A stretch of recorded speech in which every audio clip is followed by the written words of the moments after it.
Hello everybody, welcome to another quick video.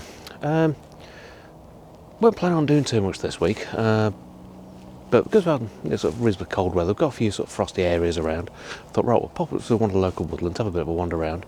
But what I want to have a chat with today is something that we were watching a video the other day from Henry Turner. It was saying about his sort of main lens that he uses now is his 24-200 Nikon lens. He runs a Nikon Z7.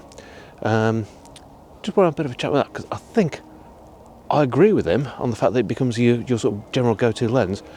In my case, it's the 12-100, and yeah, it's that clean. You can get away with doing almost any kind of photography with it, yeah, within reason. But you can get great results without too much hassle, and you only need to carry the one lens. So I thought, we'll take you around, get a few shots in, and have a quick chat about it.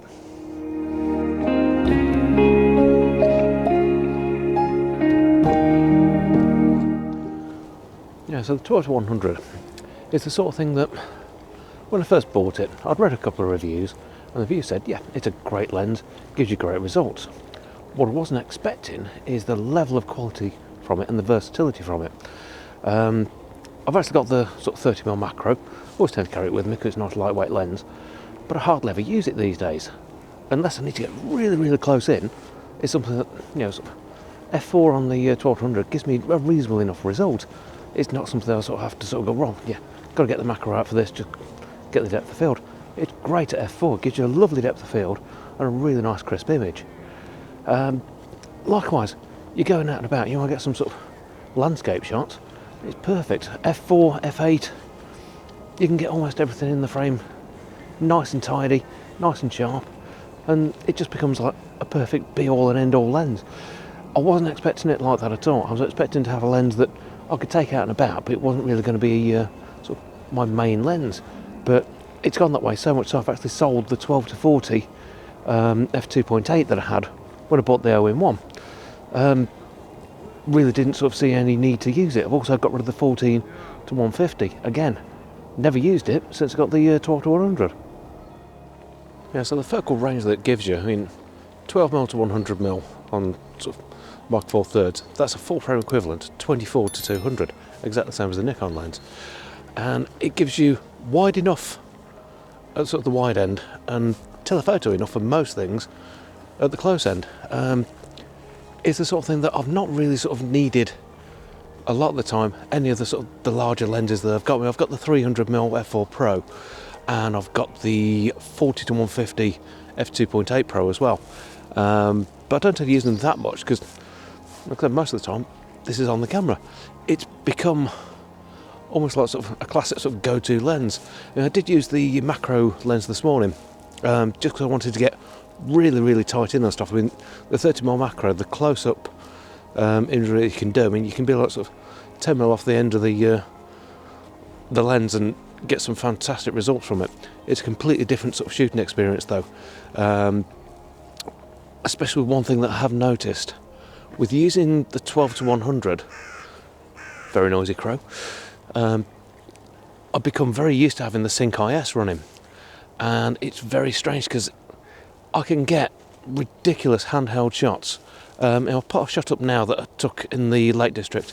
It was just as a test, so compositionally it's horrible, there's a couple of bits that didn't work, but this was 15 seconds handheld. I've never known a system that I could actually do this with at all. I wouldn't have thought I'd actually be able to do it, but I thought I'd give it a try. The wind was blowing a bit as well, so have a look at this.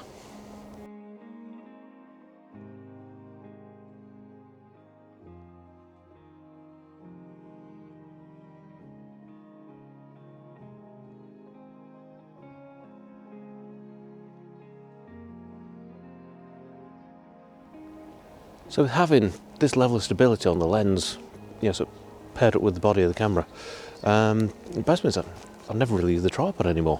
When I had the Canon, I used it quite a bit, especially if you're sort of in woodland or in low light conditions. I'd definitely use it. But the quality of the stability on this is that impressive. I've hardly ever used the tripod at all. Most of the time it just stays at home.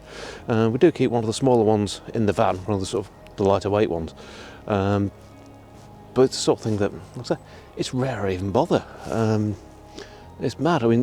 The shift from what I used to have with the Canon to what I run now with the OM1.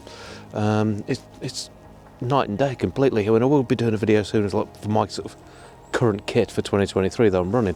I just need to find the right sort of spot to go and sort of do it where there's not noise and bits and bobs around. But yeah, once just to sort of see what I'm actually running now, the kit that I've got. Yeah, it's been a fairly hefty investment. Yeah, some of it was offset by selling the Canon gear, but for the most part, yeah, I've put the money in and it's just rewarded me brilliantly. In the 12-100 lens I got from, if I remember right, I got that from Wex. But the used prices are fairly keen at the moment. They're not too bad at all. And because it's a pro lens, it's near enough bulletproof. It's weather sealed, it's freeze proof, shock proof. It'll do almost anything you want it to without complaining. I mean, we've been out when we got caught in the Lake District and it's been absolute torrential rain. Literally just give it a wipe over, it's happy, there's no problem at all. It's the sort of thing where it comes with a nice little lens hood as well that locks on. That gives some nice protection, especially if you've got some sort of elements around it. It gives just that little bit of extra protection so you're not just getting your lens completely soaked, which isn't quite so much of a problem if you're on a tripod. You can just give it a wipe down before you take the shot. But with the sort of photography I'm doing now, being mostly handheld, it's more sort of run and gun. It's a lot of the case of I'm seeing a shot, take it, move around, see a shot, take it. It's changed my photography no end, and yeah, all because of one lens. It's ridiculous.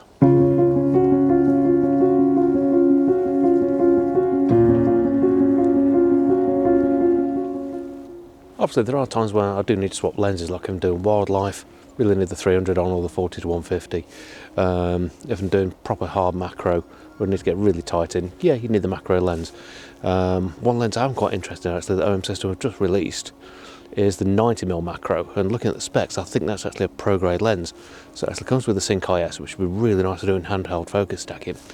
And looking at the sort of specs around it, I think it's fully weather sealed as well, so it could be a perfect out and about macro lens. I might make a few inquiries so I can sort of get one on loan, see what it's like. But yeah, that'd be really nice to have. But again, I will always keep on falling back to the 12-100. I did get the wide angle lens, the 9-18. I've tried that a few times. It's not a bad little lens.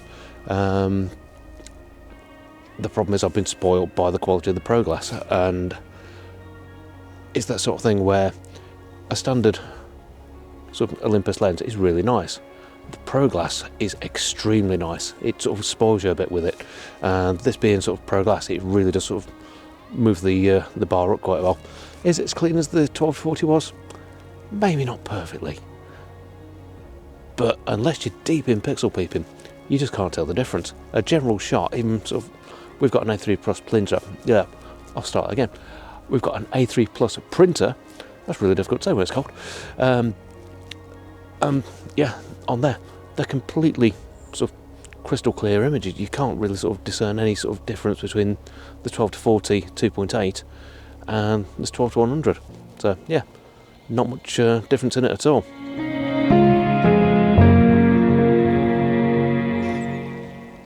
Yeah, so most of the shots today are just going to be little snapshots, but I'll pop a few up at the end for you anyway. But yeah, it's a dull day. It was a dull start to the day anyway. But everything's still very, very icy. It's foggy on this tree just here. I'm not really able to see that. Yeah, it's actually got ice on the top of it. We've gone through a little bit of a cold spell. It's not been as good as the one back in December when we were ill with flu, unfortunately, so we haven't had sort of the hoarfrost or anything like that. But it's given us some interest anyway, so it's been quite nice to pop out. Like I say, fitness levels are still down compared to what they used to be, but yeah, we're still sort of trying to get out. But it's that sort of thing. I just want to have a bit of a chat. Like I said, actually, we were watching sort of Henry Turner's video this week, and he was saying he sort of fell in love with the 24-200 that he uses. I thought, yeah, it's true, but with me with the 12-100, I thought I'd do a little bit of a rattle about it, and hopefully it's the sort of thing that if you're considering one of the lenses and you think you're sort of getting into the pro range with Olympus, 12-100, without a doubt, get that as your main lens. It's the sort of thing that when a few people have said to me before, it's a lens that they've bought and it's basically stayed welded on the camera, I can exactly see why. It's such a versatile lens, and the clarity from it is just phenomenal, absolutely astounding. Obviously it's fixed aperture, f4, so no matter what your zoom level is, between 12 100 you can still hold it at f4, which is a brilliant range, and it's just astonishing, absolutely brilliant.